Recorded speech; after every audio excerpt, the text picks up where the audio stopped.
Hello, everyone. Welcome to this week's episode of Catholic ReCon, Testimonies from Reverts and Converts. I'm your host, Eddie Trask. Don't forget to subscribe. Visit eddietrask.com for more information about my ministry and share the video. We want people to share these videos. Number of people have mentioned, oh, this is great. I love how this person told their story. And my question to them is, did you share it? Did you reach out to other people in your family and let them know about such a journey? Anyway, with that, I want to introduce this week's guest, Sean Mitchell. Sean, welcome to the show. Thanks for having me, Eddie. Oh, my pleasure. My pleasure. So, Sean, I'm going to give you the floor. I know nothing about the story. Take it away. Feel free to share any of the resources that you have available, and we'll go from there. Sure. Yeah, that sounds good. Well, feel free to stop me anytime, ask many questions. I tend to go into detail. That's just my personality, but okay. Yeah, we'll go from there. So, right as I thought about coming on the show and talking about the story, I participated a little bit in Focus Ministries in college, and one of the guys that was involved in that talked about, when you're speaking of your story, it's good to think as far back as you can go. And because, all of that's in God's providence. And so I think we kind of just start there as far back as I can remember. So, when I was well, first of all, I was, born and raised in New Hampshire, now live down in Georgia. I was born into a family. My dad was Catholic, but never baptized us. Was married outside the church, although not necessarily wanting to have been married that way. But that's how it worked out. And I remember as a child, in a lot of ways, a distinct sense of just joy in being a child. But also, I remember. Actually, it's funny because how I heard about you is through Michael Lofton's show, and you discussed scrupulosity, and we'll get into that with my story. But I remember from a very young age having a very sensitive conscience and being very fearful. So that was a significant part of my story that will come into play later. But just some interesting things from the very beginning. My mom, who still claims to be an atheist, although I argue with her that may not be the case. She's just unwilling to admit it. She had said since a very young time that I after my grandmother passed away, I had told her, not to worry because, the angels were watching over, something to that effect. And she actually said that day she thought he's probably going to become Catholic someday. She thought specifically Catholic. I'm not sure what her reasoning was behind that, but that's what she thought. I guess she saw it. Maybe she thought my personality, whatever. Right. So even as a young child, I had some distinctly religious sensibilities, even though it wasn't the case that I was brought up in a religious home. And, to speak to that scrupulosity aspect, I remember it was probably first or second grade, just one evening. And this is probably the first experience I have of recognizing that I had some sort of mental struggle that now I understand to be, well, one, I think from the psychological side, obsessive compulsive disorder, but then on the other side, if we give it a spiritual component, scrupulosity. I remember at this young age, I was up in the evening, and for whatever reason, I said prayers, even though, again, I'm not sure if anyone ever taught me that. The most I remember is going to a friend's home, and they would, pray grace before dinner. And I was just tormented. Now, I didn't understand God, that he can hear all our prayers and know them before we even ask them, but I needed to pray for every single person that I could think of. And I went back and I backtracked and made sure, did I pray for Grammy? Did I pray for this person? Did I pray for that person? I was just tormented. And I remember waking up the next day and going to school as like a 6 or 7-year-old kid and just being like, that was so stressful. I didn't have those words to express it, but that's essentially the experience I had. So So as a young kid, as I said, I remember childhood with a lot of joy, but also I do now look back and realize that there was something, one, perhaps religious sensibilities, but two, that scrupulosity that will come out later in the story. Um, so fast forward a little bit, I will say, there's some things in my family that are relevant to the story, but I think just out of respect for my parents and others, I'll be discreet in sharing that. But fast forward, say, to middle school. I want to say it was about seventh grade, and I asked my mom, because I was in conversation with a girl from school about whether she believed in God, and I went to my mom and I asked her, "Do you believe in God?" And she said no. She was honest with me, and it was heartbreaking when I heard that. But I also pretty immediately adopted that view, um, which was strange. And I think that was just, my mom and I were very close, and I tended to kind of follow in her, I guess, in her footsteps in that way. Sure. And so I adopted what she believed. There are many reasons for which the latter part of my story, which I'll begin to talk about, uh, became what it was. But I think that atheism, which wasn't a militant or an intellectual atheism, it was just a simple, I don't believe in God.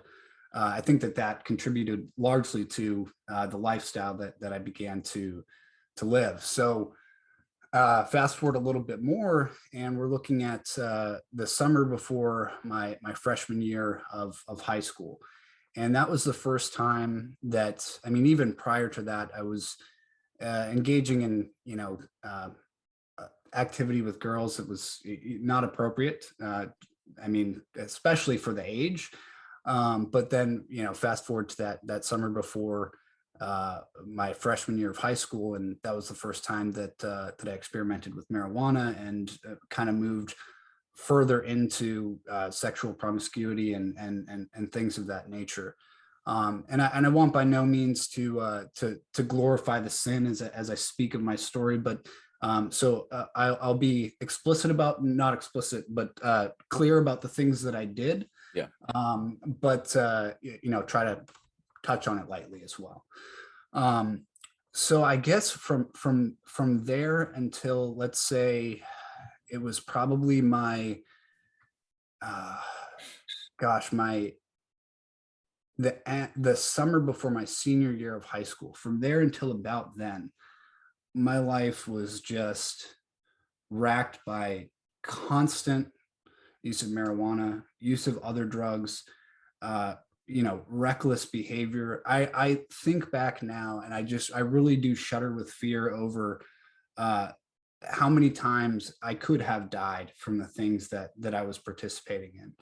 I remember, and I'll just give you an instance, because I think it's important to recount for people, if they are stuck in this sort of behavior, what sort of danger you put yourself and others in. And praise God, and I thank Him that in my case it didn't end in death or something of that nature. But I remember distinctly having smoked, having been driving under the influence, and just stopped at a red light, several people in the car, and for whatever reason, still a red light, just decided to take a left on an enormous hill with a truck coming down at decent speed at us, and it just missed us. And everyone in the car was, I mean, they're basically yelling at me, like, "What are you doing?" And they're all participating in the same thing as I was. But I look back at that and I'm like, I could have killed myself and several of my friends, and some of whom I still consider friends. And so that was just, I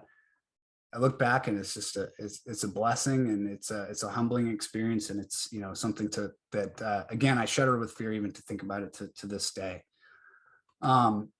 So yeah, and I'll say that I fell into, among the other sins I talked about, just a deep depression, and anxiety and confusion. And this is not by any means to play up my virtues, because it's God who brought me out of it. But my confessor actually told me, he said, your story, he's like, it's not common. People don't generally come out from the depths that you came out of. So, praise God for that. And it's a beautiful thing. But I fell into a deep depression, and I often have specific events that I remember. So I'll bring those up as they come to mind. I remember one day, it was probably my junior year of high school, sitting in class, and just having this overwhelming sense. And I think I knew deep down that I wasn't going to do it, but I was scared of my own self, that I wouldn't be able to keep myself from committing suicide. I knew I wasn't going to, but I was just afraid of myself, because it was just this heavy weight of depression, of anxiety, things that, I mean, kids at that age, just even, I wasn't a child entirely, but just shouldn't be experiencing. So there was that. And, I'll stop here, and I'll be kind of especially candid, because, I'm not a particularly, charismatic type of person. I've actually been trying to, pray to the Holy Spirit more directly recently. I'm actually more of kind of a planner, but before your show today, I took my time to pray this morning, and at first I was like, I'm just going to be quiet, but then I asked the Holy Spirit, what is it that you want me to say? And the only thing that came to mind was this, to remember to point out that I remember discrete instances of having a longing to go back to childhood.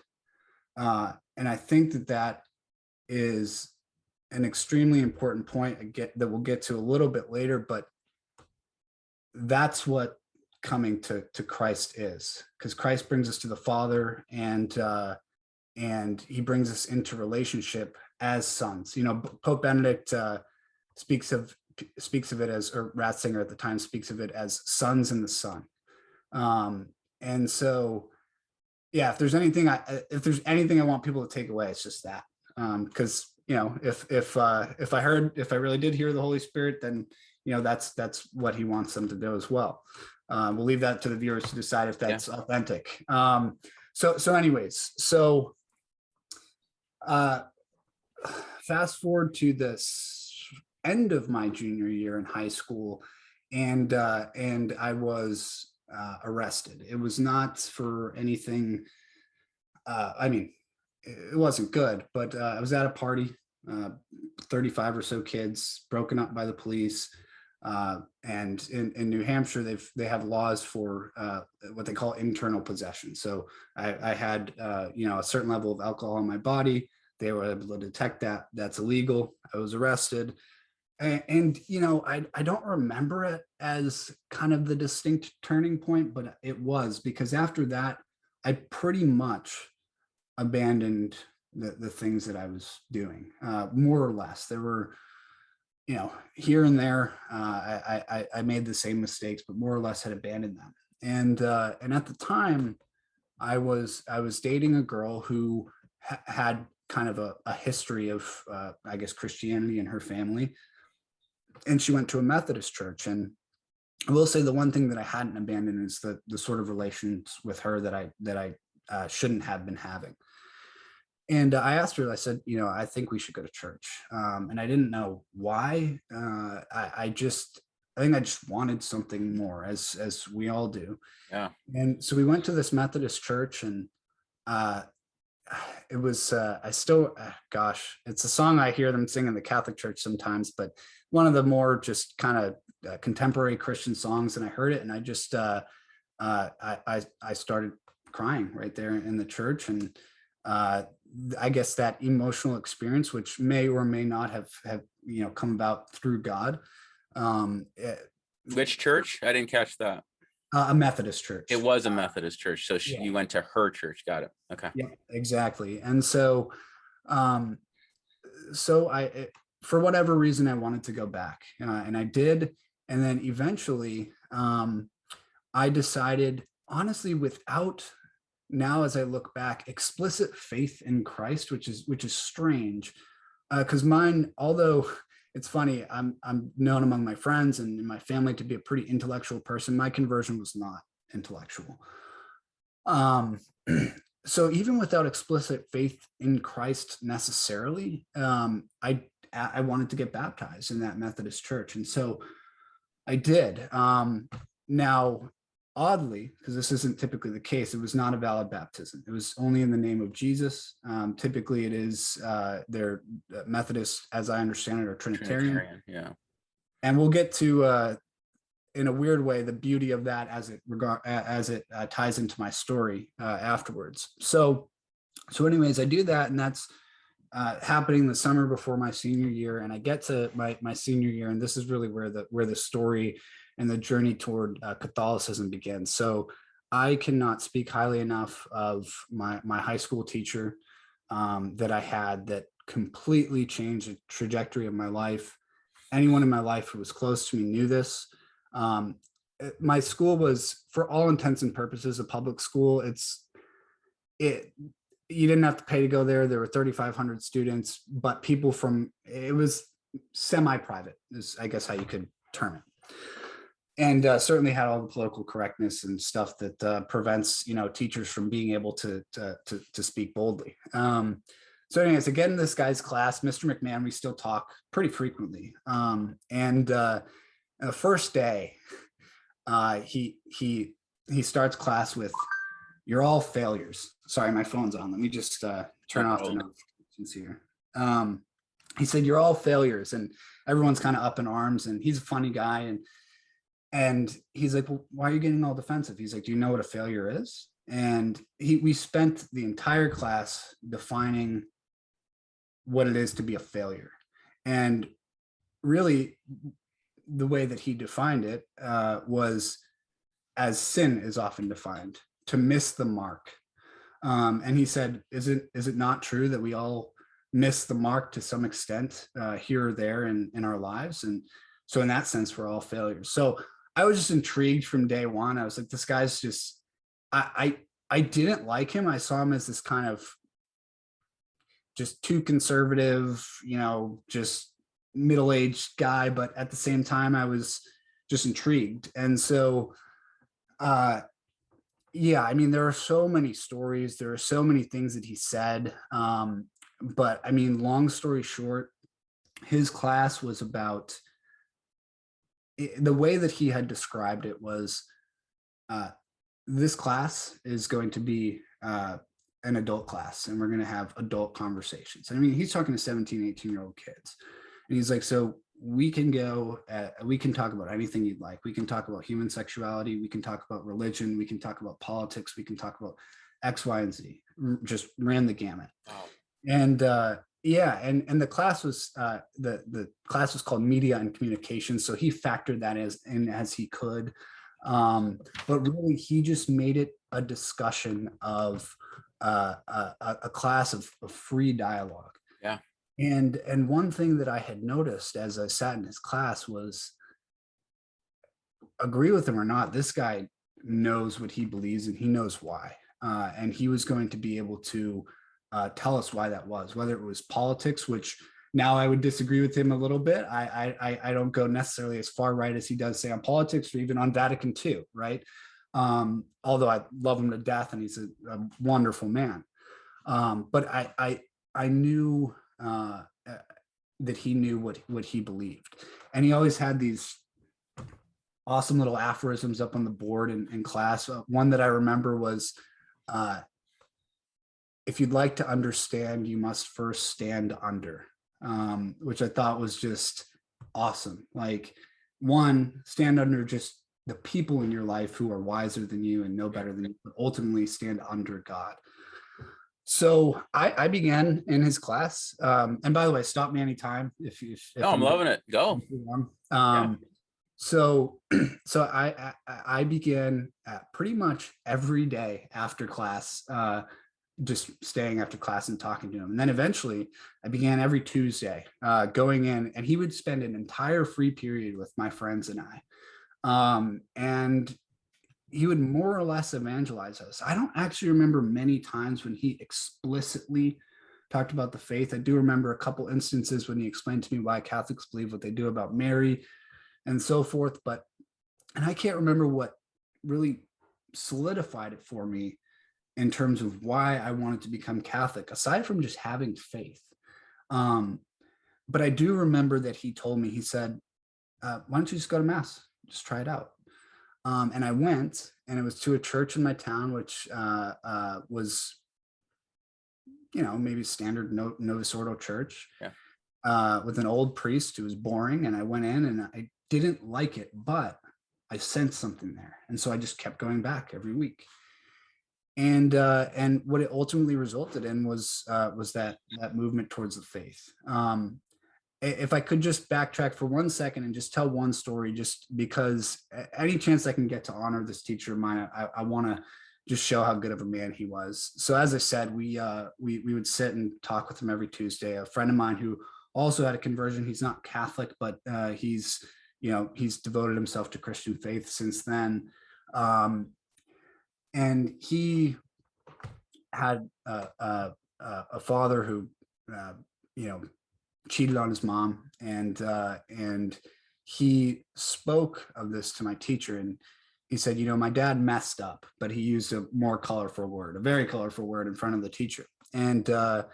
McMahon responded with, in kind, with that same word. And he had something about him that was, he used that because he knew he was talking with teenage kids, right? And he said, well, Christ is on the cross for the mess ups, and used the other word, as I said. And I thought that was just really powerful, that he was able to just offer that word of the need for forgiveness, but to base it not on he needed to forgive, but Christ forgave.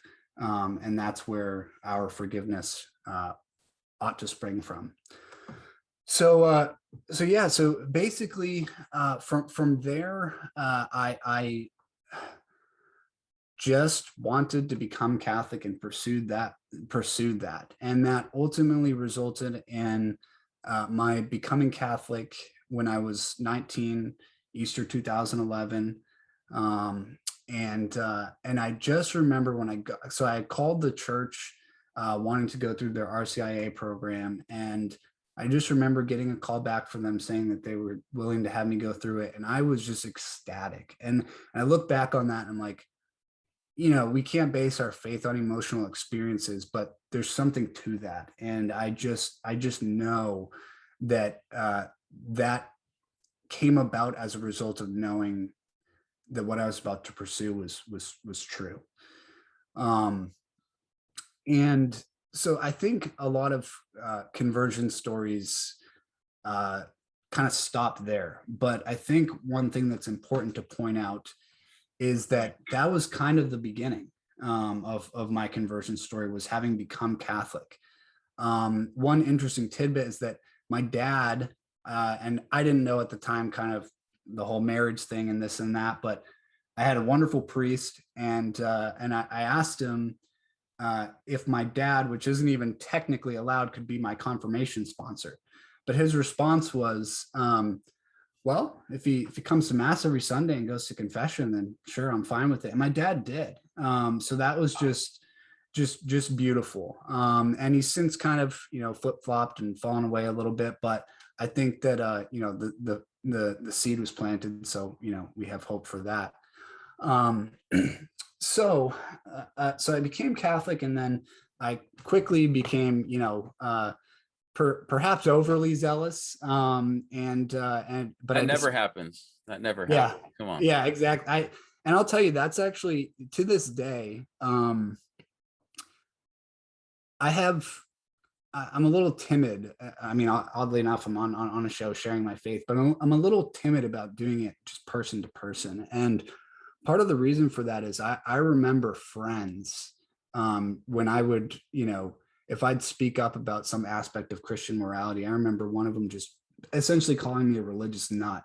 And you're a relatively young kid, or, moving into your early adulthood, and that hurts. You're still really attached to to friends and the significance of that, and they're kind of who you've known. And so to this day, I tread lightly on that, and I think that that's a lot as to why. But so anyways, I applied to go down to Ave Maria University, where I ended up studying psychology. And as I said, that's kind of where the conversion began. So I won't go too deep into it, but I mean, the formation there was just beautiful. I thank God. I just wouldn't be the human that I am without having had that. But this is getting to that aspect of scrupulosity that I spoke of from the beginning. That sensitive conscience that I had all throughout, even though I was doing all these terrible things, I knew what I was doing, and I was tormented all the more by it. Scrupulosity just destroyed me. I mean, I was delaying confession for 6-7 months because it was such a torment. I was honestly in confession, and I'll just be blunt, hiding things that weren't actually, now that I look back, weren't actually sins, but I felt they were sins, but I knew I sounded crazy if I said them. And then I'm all, worked up over that. And it's just, it was an, Pope Francis talks about how the confessional shouldn't be a torture chamber. It doesn't matter what the priest does. It is, if you're a scrupulous person. And so that was just an absolute torment to me. And how actually, long was this going on? So, yeah. So, well, actually, let me say one thing, which is, I mentioned how I didn't get baptized with the Trinitarian formula. Yeah. I look at that and I say that was an absolute blessing, because I would not have been able to go to confession prior to my confirmation in the Catholic Church. And I would have been a wreck to even enter if I had to do that. And I look at that as a grace from God. He saw my weakness. And so let's just do it all in the Catholic Church from the beginning. You don't have to go to confession right away, etc.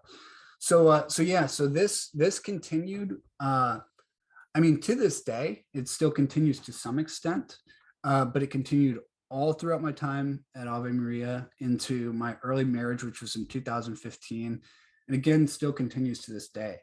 Actually, in preparation for this, I watched yours and Michael Lofton's interview on your show.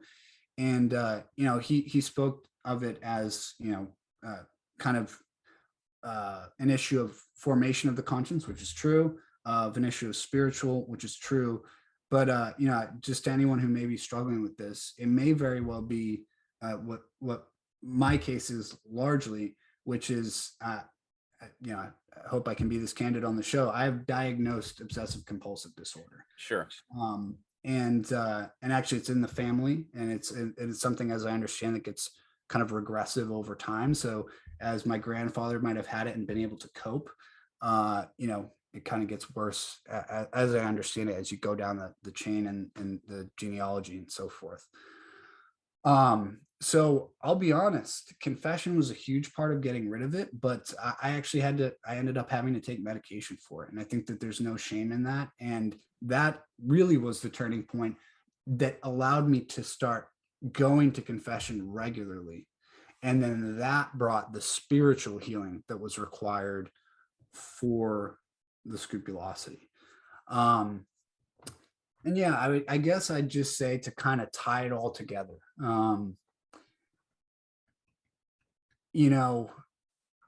conversion really, if we believe in the church and the sacraments and the offer of grace that's there, I think all conversion really begins after that entrance. Although there's that initial stage,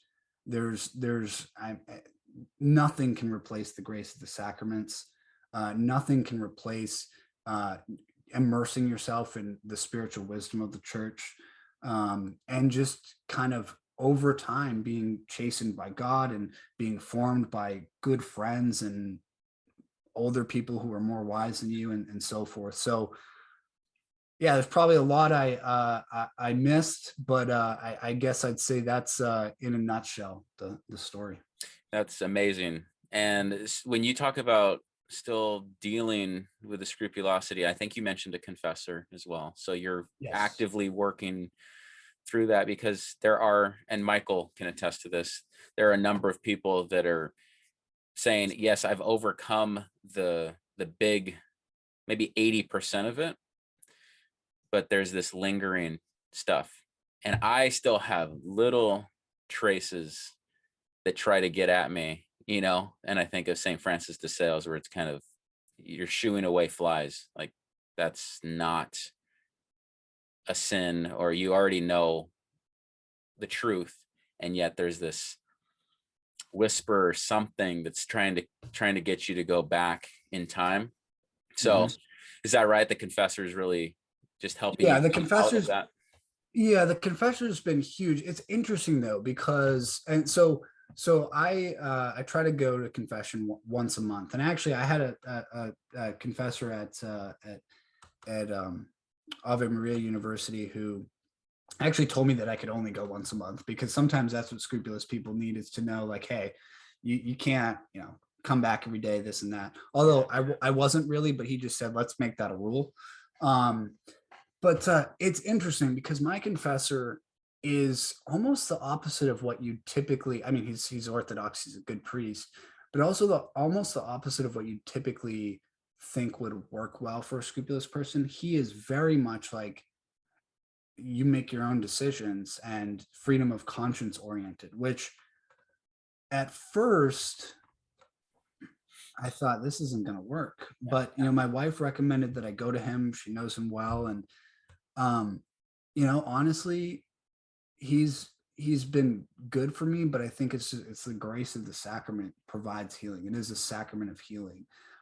So, I hesitate to speak on, how exactly to go about solving scrupulosity. In my scenario, again, it was a mixture of kind of the psychological and then the spiritual, specifically through the grace of the sacrament. Well, I think, the only thing that I can truly say is you have to realize you need help, obviously, and be willing to seek help. And that's the starting point.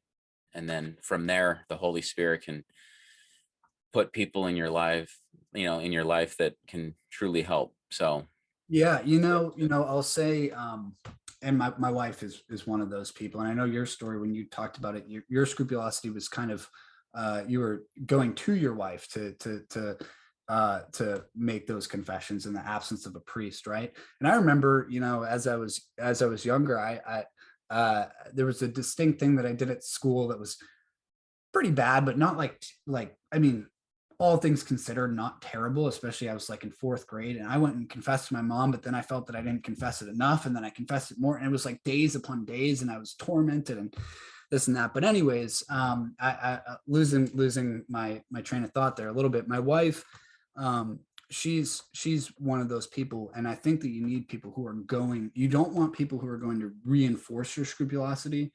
You want people who are going to call it out. And actually, recently, I won't say about what, but I kind of hastily, I mean, especially considering the extent of it, I hastily made a promise to God that was like literally for the rest of my life. And my wife was like, no, like, she's like, that you can't even consider this a real promise. She was like, you basically, it was a kind of it was a thing that wasn't entirely sinful, but was maybe immoderate, that I wanted to work on. It was almost like a self-help type of thing. And she was really direct with me. She was like, I mean, this is just self-help you're involving the Lord in, which was great. But, scrupulous people need to be comfortable with, even, I don't know if you've heard of the 10 commandments of the scrupulous, but it's basically one of those 10 commandments of the scrupulous is to always go with the less scrupulous option, as a scrupulous person. So I made this promise, and I'm still tormented. I'm like, now I've got to keep it for the rest of my life. Do I need to dispense this and that? And I happened to read an article by Jimmy Akin, on National Catholic Register. It came out in 2018, and it was, I mean, literally titled like, what people with OCD need to know about promises, which OCD is the kind of psychological aspect of scrupulosity. And he basically said, like, God desires for you act against that impulse, and he desires your healing. And so if you have made a hasty promise that reasonable people can say, like, that's way over the top, like, God is pleased with you, with you saying that wasn't legit, that came from a place of kind of torment, and you can move forward with your life with that not being binding. Now that's uncomfortable for a scrupulous person here, right? Because you just feel like you bound yourself under pain of mortal sin or something, although I didn't use those words, right? Yeah. But I think that that's an important thing. You got to be careful with that, and you do need a confessor, and you do need to, work those things out. But yeah, you got to act against that impulse and have people Exactly. who don't reinforce it. Exactly. So your wife, what's her full background, her story? I don't know if this was Yeah. something where you were married in 2015. Maybe just speak to the marriage and everything leading up to the marriage from 2011 when you came into the church to 2015 and getting married. Yeah, so I came into the church in 2011. Came to Ave Maria in 2011 as well, and that's where I met my wife. So I'll spare some of the details about family life and so forth, but essentially she had a hard life, and she was baptized Catholic, but then kind of I'm not even sure she was ever, yeah, she wasn't confirmed like through her parents bringing her through the process or anything. But she also, interestingly enough, through a teacher at a Catholic school, was really just, I mean, hers is a story of just simple, as mine is, just simple evangelization by love. She just felt loved, and she knew that came from God. And she eventually wound up taking her Catholic faith very seriously. She ended up majoring in theology at Ave Maria University. She's now kind of moved the social work route. But yeah, so we met, and I'll just tell it. She might be embarrassed for me to tell the story, but it's funny because we met, and it's a funny story. My wife, I was uncharacteristically outgoing that weekend at Ave Maria University. Like, I'm a relatively introverted person, become less so over time. And I was talking to everyone. I was talking to every girl. I was talking to every guy. I was just whatever. And my wife and I, we were both at this transfer meeting because we were both transfer students. I did a year at a community college. She did a year at UGA. We now live in Georgia. And she came into the meeting, and I saw her, and she said hi to me. And I literally don't know what came over me. I basically just turned away and didn't say hi. I was just shy. I don't know why. And my wife, oddly enough, at that moment said, I think I'm going to marry that guy. And that's what happened. So it was really interesting. So yeah, I mean, we started dating, we were probably had some immaturity. We started dating a month into our time at Ave Maria, and we stayed together the rest of the time. We got married right when we got out, and my wife was there with me through, the worst of those scrupulosity times. And actually, because of her past, she said in some ways, like, it was because she had so much brokenness, like, there was, like, I guess, a sense of solidarity there, and something that made that relationship significant and deep. It was a different kind, and she didn't struggle with scrupulosity, but yeah, so then we got married, and now we have 2 kids.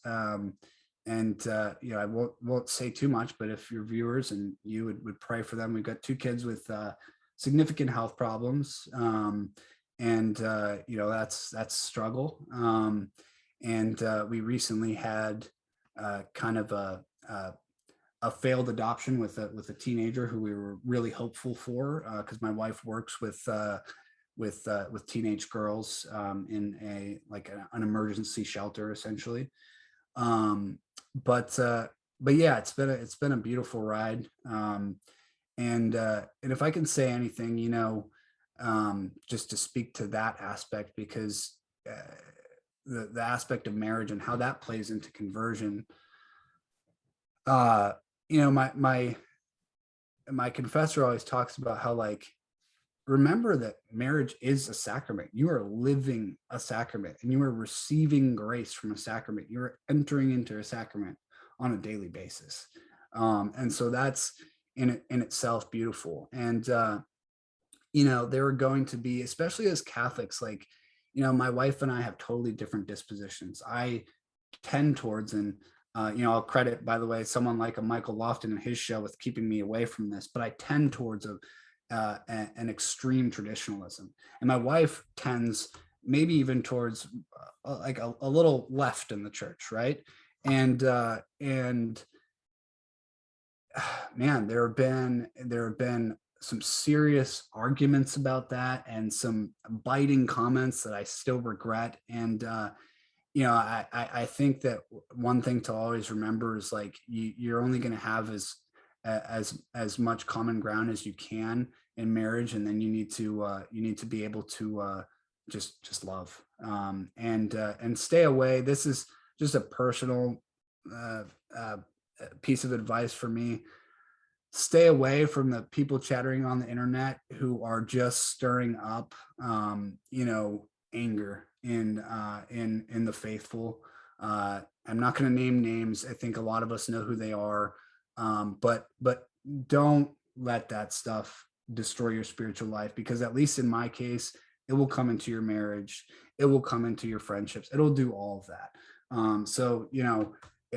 That's, I think, an important piece as well, that again, I brought up because it kind of played into the aspect of my marriage. No, I appreciate it. You've been so open about this, and I appreciate that. We will certainly pray for your family, for the kids, for your parents, right? You Yeah. said your mom she doesn't talk about it much now. I know in the past you had that So major moment when she opened up about her beliefs. yeah, so I mean, she still says she's an atheist. But it's interesting because I see every once in a while, like, things on Facebook that she posts that are like, about angels watching over us. And she'll we joke about it, but she'll pray for me if I ask her to, and this and that. So it's an interesting dynamic. But yeah, she's claims to be an atheist. She's certainly not Catholic. Um, but strong kind of sense of morality. It's really interesting over the years, and I don't know if it has to do with my conversion or not, but for example, I mean, she's always been, like, politically, say, a Republican, but the reason why she voted in 2016, let's just say, against Hillary Clinton, was because of the abortion issue. And I was like, wow, that really struck me, that she had the eyes to see that. So yeah, my mom, still atheist. My dad, he's Catholic, I think, extremely simple faith, not practicing regularly. I don't think understands the significance of not practicing regularly. Mhm. He's literally said to me before, like, I was born Catholic, I'm going to die Catholic, that sort of thing. Yeah. So yeah. Excellent. So you're not new, 10 years now in the faith, you've seen the good, the bad, the ugly. What's your general take on the current state of the church? And I appreciate the advice you gave about avoiding certain divisive forums, channels, things like that, because that's so true. It's on your spirit. You carry that out there. How can you be light? It's so difficult. And I pray for all those people that are in those camps that it's more about, I guess, being right. I don't know. I'm still trying to work out some of this. I see the zeal, but then the zeal goes too far to a point where people are not understanding. You're not, how can you be charitable with that much anger pulsing through you? That kind of thing. Yeah, well, and I think so. I'll get to kind of my take in a second, but I think, to be really fair, like, those people themselves are scandalized, right? They're Yeah. scandalized by what they've seen. I'm going to continually, Reason and Theology is like my go-to channel, so I'm going to continually kind of refer to some of Michael's stuff. But he has this comment by it might have been a religious sister, and I don't even know the historical background to it, but she basically said, like, people are so scandalized by what they see that they'd essentially, I mean, this wasn't the exact context or the exact thing that she said, but essentially that they'd believe anything, that the Pope is a Freemason, that he's this and that, like other, because they just can't fathom the fact of the state of the church and how bad it is, essentially. And so, and the church is something dear to them. And so they have to be able to kind of rationalize what they see. So Sure. I have the utmost sympathy for that, and that's why I wouldn't name names or anything. I think Yeah. these people are good-hearted, but yeah, the state of the church, you know,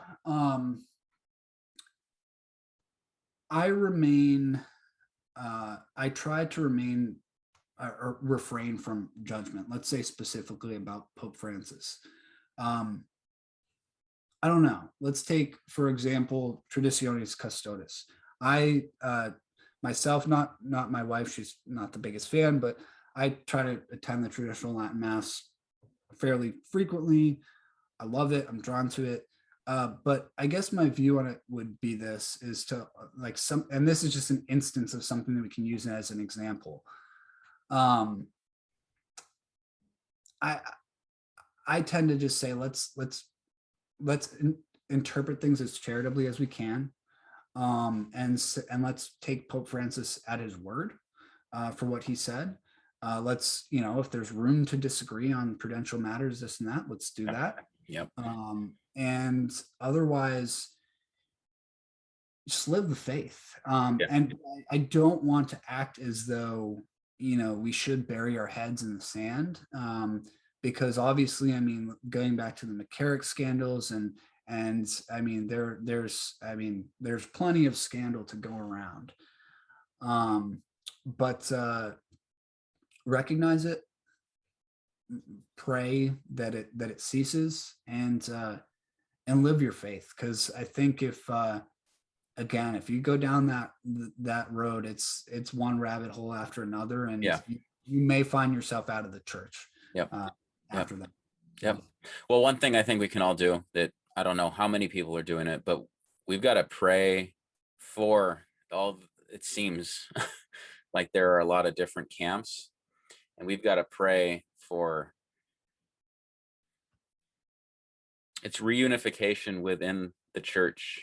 You know, I've spent a lot of time talking about, and a big part of my journey was recognizing all the camps in the Protestant world. Yep. And all the differing theologies.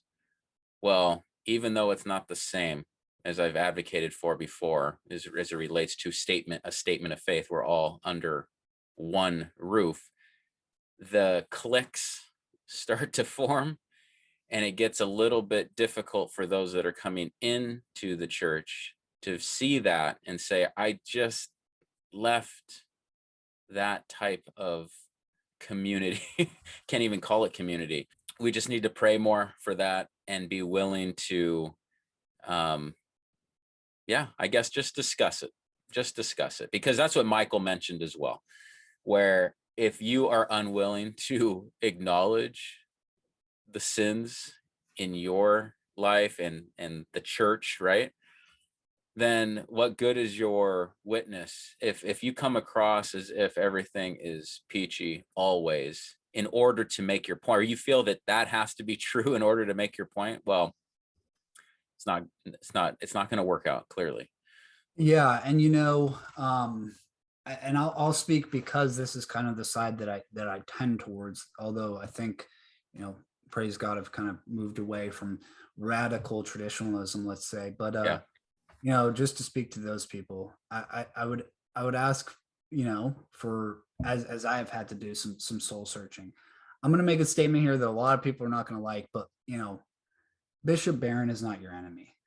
Bishop Barron may have a few problematic theological opinions, and I'm the first to acknowledge that.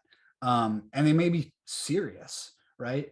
But taking a statement from a pope that, you know, one drop of heresy poisons all the water, I get it, but like, that man is evangelizing and bringing so many people to the faith. And I was scandalized the first time I heard someone basically say he was vanilla and, just basically dismiss him. But then I started to become that. And so just ask people to just calm down, like be charitable, and